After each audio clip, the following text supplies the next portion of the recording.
In the ancient forests of Scandinavia, where the air hangs thick with pine and legend, something stirs.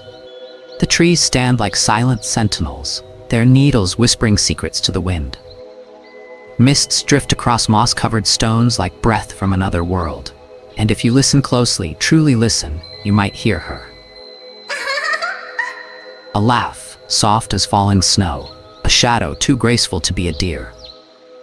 Locals say she's always been there, older than memory, more spirit than flesh. Her name is Huldra. To those who catch a glimpse, she is spellbinding, beautiful beyond belief. A maiden of the forest with golden hair and eyes that shimmer like dew in morning light. But beneath that beauty lies something older, wilder, and dangerous. For the Huldra is no ordinary woman. She is a guardian of the woods, a temptress, a secret. And for the traveler who strays too far from the path, she may be the last thing they ever see. This is her story, half myth, half warning, woven from the roots of Norse folklore and whispered through the trees. The story of the Huldra stretches back through the veils of time, rooted in the mystical soil of Norse mythology and nourished by generations of Scandinavian folklore. Her name, Huldra, comes from the Old Norse word Huldr, meaning hidden or secret, a fitting title for a spirit who lives unseen among the trees. She is part of the Huldra folk or hidden people, a mysterious race of supernatural beings believed to inhabit the unseen world that coexists with our own. These beings, much like the elves and nature spirits of Norse cosmology, were said to dwell in mountains, under hills, and deep within the forest, just beyond the reach of human sight. In the earliest Norse sagas and poems, while the Huldra is not always mentioned by name, her essence can be traced through tales of Disa, the female guardian spirits, Vetir, the land spirits, and elemental beings who protected the wilderness and punished those who disrespected it. As Christianity spread through Scandinavia in the Middle Ages, many of these older pagan beliefs did not disappear. They transformed. The Huldra, once possibly a divine forest being or minor goddess, became a folkloric figure, no longer worshipped but feared, respected, and whispered about. By the 17th and 18th centuries, her story had crystallized into that of a forest temptress, a beautiful woman with an inhuman flaw, like a cow's tail or a hollowed-out back, who could either bless or doom those who crossed her path. These tales were passed from mouth to mouth, around fires in lonely mountain cabins, and over mugs of ale in cold northern villages. Each storyteller added their own flourish. Sometimes she was a seductress, other times a tragic figure yearning for love. Always, though, she remained the embodiment of the forest's mystery and power. Over time, the Huldra became more than myth. She became a symbol, a warning, a reminder that the wilderness is alive, not just with animals and trees, but with old magic that remembers those who respect it and those who don't. To the unknowing eye, the Huldra appears as a dream, tall, graceful, and impossibly beautiful. Her skin gleams like morning dew on birch bark, her golden hair cascades in silken waves down her back, and her eyes shimmer like forest pools catching the light. She walks barefoot through the woods, her steps silent as snowfall, and her clothes, woven from moss, bark, and forest leaves, blend seamlessly with the wild around her. Her voice? It's pure enchantment, soft, musical, and strangely familiar, like a lullaby forgotten in childhood. Her laughter echoes through the trees, drawing travelers off the beaten path deeper into her domain. But beneath this mesmerizing beauty lies a secret, a mark of her otherworldly nature that no glamour can truly hide. For those brave or unfortunate enough to look closer, a disturbing detail reveals itself. Behind her flowing hair, a cow's tail sways gently with each step. Not hidden, not disguised, but ignored by most, until it is far too late. In other tales, her flaw is even more unsettling, a hollowed-out back, gnarled and bark-like, resembling the decaying trunk of an ancient tree. From the front, she is the picture of perfection, But behind, her body is hollow like the forest itself, beautiful, yet filled with secrets and shadows. These features are not mere quirks of folklore. They serve as symbolic warnings, reminders, that nature, though alluring, is untamed and not entirely safe. The Huldra's tail or hollow back is the forest showing its teeth, cloaked beneath a velvet smile. Those familiar with the old stories know to look for these signs. A flick of a tail in the underbrush, a shimmer that moves unnaturally, a beautiful woman who never turns her back. For the Huldra's beauty is not a gift, it is a lure, and her flaws are not deformities, they are truths. Truths about what she is, and what she can become. The Huldra is a creature of contradictions, both alluring and dangerous, kind and merciless. Her behavior is as unpredictable as the wild forests she calls home. She walks the line between guardian spirit and deadly seductress, and how she reveals herself depends entirely on how she is treated. To the lonely woodsman or wandering herder, she may appear as a vision of affection, warm, playful, and irresistibly beautiful. She might flirt from behind a tree, beckon with a song, or simply appear at the edge of a clearing, half smiling, half watching. And for the man who responds with reverence and charm, the rewards can be astonishing. Abundant game, healthy livestock, protection from accidents, even happiness. In these tales she is a benefactor, offering her favor to those who honor the forest and show her kindness. If scorned, rejected, or insulted, if a man laughs at her tale or questions her beauty, she becomes something else entirely. She lures, she traps, she punishes. Some stories speak of men who followed her into the trees and were never seen again. Others describe her lovers being drained of their strength over time, aging rapidly while she remains eternally youthful. In darker versions, she leads men to the edge of cliffs under the guise of passion, only to smile as they fall. The Huldra can also be deeply vengeful. To those who harm her forest, she is a wrathful spirit, a farmer who cuts down sacred trees, a hunter who slaughters without purpose, or a traveler who leaves fire and ruin in his wake. These are the ones she marks. Livestock may die mysteriously, tools may break, a family may fall under a streak of misfortune with no clear cause. The forest has been offended, and the Huldra does not forgive easily. Yet she is not evil. She is balance. In many tales, she is a protector of the natural order. She punishes not out of cruelty, but as a force of justice, a reminder that nature must be respected. She is the spirit of the wilderness, generous to those who honor it and merciless to those who violate its harmony. Like the forest itself, the Huldra gives, and the Huldra takes away.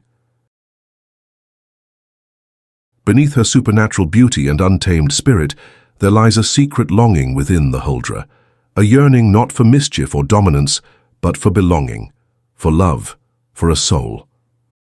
In many Scandinavian folk tales, the Huldra desires more than the fleeting companionship of wandering woodsmen. She seeks a human connection that is deeper, sacred, and transformative. And there is one path that offers her exactly that: marriage in a Christian church.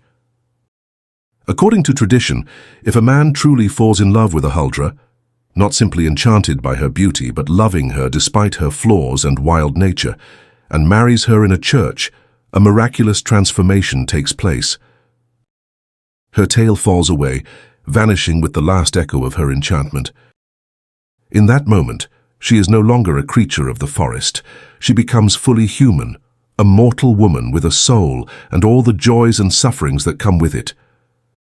But this transformation is never simple, and rarely is it joyful. Some tales speak tenderly of this union. They tell of Huldra wives who become devoted, gentle, and industrious. They settle into the rhythms of human life, raise children, tend hearths, and bring their otherworldly wisdom to the human world. In these versions, love truly redeems. But other stories cast a darker shadow. The Huldra, once radiant and free, becomes withdrawn and melancholic. Her laughter fades, her eyes lose their wild sparkle. No longer connected to the whispering woods, her soul wilts in silence. She grows cold, not out of malice but mourning the loss of her freedom, her power, her identity. In some versions, her human husband soon regrets what he has done. The wild magic that once enchanted him is gone. The mysterious woman he married has become a stranger, muted by domestication. And though her tail is gone, something far more vital has vanished with it, her spirit. This bittersweet transformation is more than folklore, it is symbolic. It reflects deep cultural anxieties about womanhood, freedom, and the price of social conformity. The Huldra's tale is a warning and a lament, that in seeking acceptance we may lose what makes us unique, that in choosing to fit in we may surrender our magic. And so, the Huldra's marriage becomes a myth of both redemption and tragedy. A delicate reminder that salvation, when forced, can be another kind of loss. The Huldra is more than a spirit from an old tale. She is a symbol carved from the heart of ancient memory, shaped by generations who lived at the edge of deep, shadowy forests and felt both awe and fear in their presence. To understand the Huldra is to understand how our ancestors saw the wilderness, not simply as trees and beasts, but as a living force. The forest was a place of mystery and magic, of nourishment and danger, a realm untouched by human control. And the Huldra, beautiful yet inhuman, seductive yet threatening, embodied that paradox. She is nature personified, wild, fertile, secretive, and sacred. Her beauty is a mirror of nature's bounty, green groves, flowing streams, soft moss. But her cow's tail or hollow back are reminders that beneath the surface lies something ancient, untamable, and perhaps even unknowable. Her appearance tells us that what we desire may carry hidden costs. That enchantment can turn to entrapment. That the forest, like the feminine mystique, can give life or take it away. Across cultures, forests have long been associated with the feminine archetype, the womb of the earth, a place of creation and destruction, of transformation and trial. The Huldra inhabits this archetype fully. She is the guardian of the liminal, the threshold between the human and the otherworldly, between society and the wild. Her legends express the tension between civilization and nature, between the tamed and the untamed. The villagers around the fire told her story to warn of venturing too far from the known path. She was the reason you didn't wander alone, why you respected the forest, why you approached beauty with caution. In this sense, the Huldra was not just a spirit, but a living myth, cautioning humans not to forget their dependence on and vulnerability to the natural world. At the same time, she is a symbol of female power, sensual, free, and self-possessed. In a world where women were often confined to rigid roles, the Huldra defied expectations. She lived by her own rules, unbound by the laws of men or the church. She could seduce, bless, destroy, or walk away without apology. Her legends reflect both fascination with and fear of feminine autonomy. In the end, the Huldra teaches us that some forces are not meant to be conquered, only respected. That beauty is not always safety, that the wilderness is not empty, it watches. And that within every enchanted grove or whispering wind might dwell a reminder. The earth remembers, and so do her spirits. Though born in the shadowy forests of ancient Scandinavia, the Huldra has not faded with the passage of time. She has simply evolved, reshaped by the dreams, fears, and imaginations of each new generation. Today she wanders beyond the birch trees and mossy glens of folklore, appearing in art galleries, novels, films, music, and digital landscapes. From the brushstrokes of Nordic painters to haunting lyrics in Scandinavian ballads, her image is still conjured, a woman of impossible beauty, with something quietly unsettling beneath the surface. In modern literature, the Huldra emerges as a complex figure, neither villain nor victim, but something in between. Writers and poets have embraced her as a metaphor for female strength, repression, longing, and the cost of assimilation. Her story has been retold in feminist contexts as a symbol of women stripped of their wildness in exchange for societal Acceptance. Just as the Huldra loses her tail and something of her soul in the act of marriage, she has also crept into the realms of cinema and television.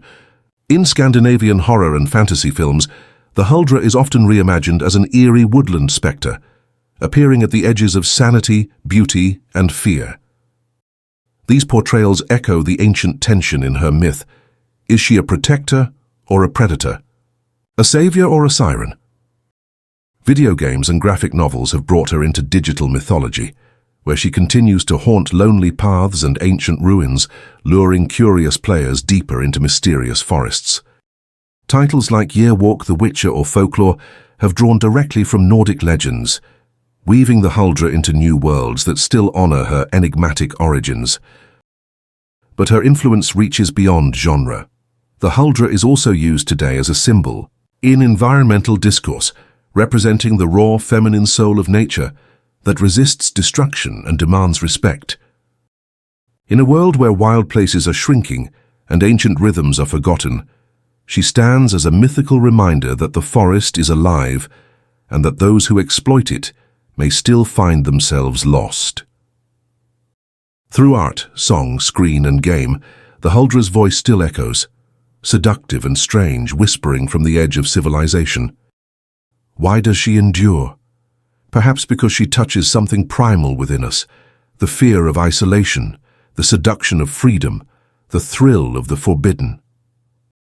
She blurs the lines between human and nature, desire and danger, love and illusion. And perhaps because in every forest of the mind, deep where logic fades and dreams take root, the Huldra still waits, watching, smiling, beckoning. So, the next time you find yourself alone in a forest, when the world grows quiet and time slows to the rhythm of rustling leaves, listen. When the wind brushes against your cheek like a whisper, when a soft, unfamiliar melody dances between the trees, pause. It may be nothing, a trick of the wind, the hush of branches, the distant call of a bird you can't quite see, or it may be something older, someone older. The Huldra, watching from behind the bark of ancient pines, listening with ageless ears, waiting not to harm, but to be seen, to be understood, or perhaps, most dangerously of all, to be loved.